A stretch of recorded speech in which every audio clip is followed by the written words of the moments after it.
Hey, check out my new gear. You likes?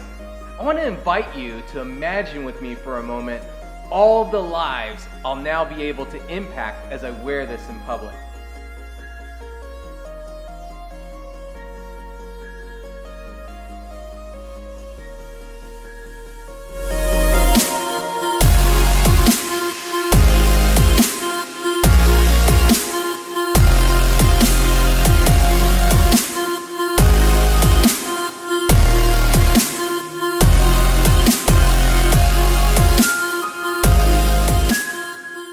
Look, if you have ever felt weird about being that one person in the group who isn't exactly excited about wearing the new Jesus shirt, know this. You're 100% normal. I mean, what is everybody else thinking? This can only go bad for them and Jesus. Let's take a moment to picture a scenario. You walk into the local store and you forgot to open the door for the person behind you. Or maybe, right, you're just going down the aisle with your cart and won't let anyone else pass.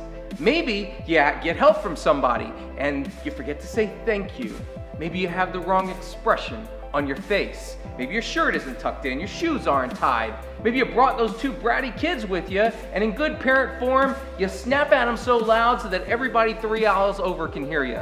If you are anything short than the manifestation of Jesus himself, who gets the bad rap for that?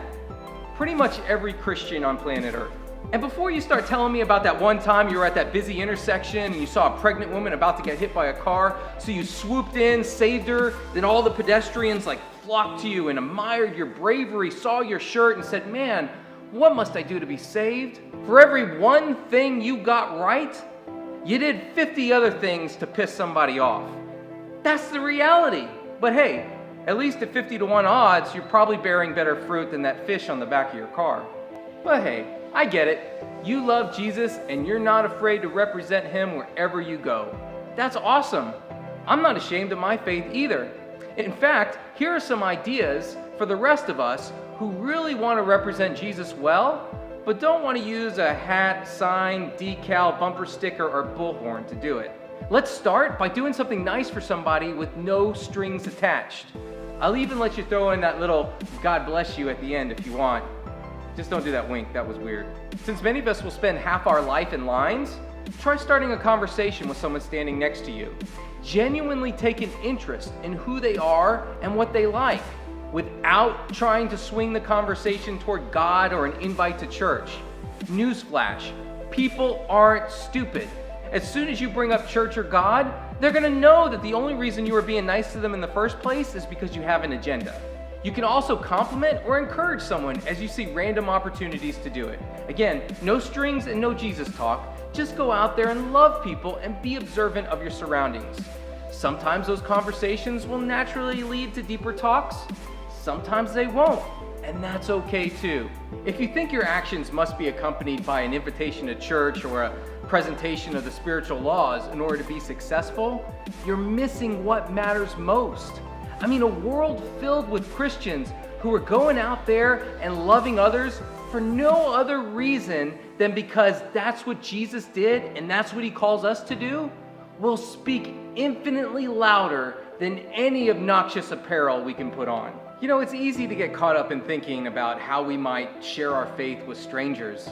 But the reality is, our biggest mission field is always the one right under our noses. Your sphere of influence, starting with your closest friends, family, and people you're around, will always be your first priority. Then layered on top of that, your acquaintances, maybe your social media connections, coworkers, surround that area. Between those two spheres of influence, that's exactly where Jesus is beckoning you to be at your best, to be at your most consistent, bearing fruit, showing people who Jesus really is. I can promise you that following these guidelines will increase all our odds of making a positive impact in this world. And at the same time, probably reduce the number of atheists our Jesus bling and unintentional lapses of sin are creating at the store. So let me encourage you to go out there and be confident and proud in your faith.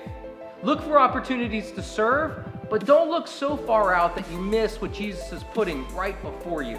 Be quick to show people your heart and slow to hand them your beliefs. Remember that when you're out there serving, especially strangers, you're probably not the first Christian they've ever had a positive experience with, nor will you be the last. Just do your part and do it well. You can rely on the Holy Spirit to give you discernment on the rest.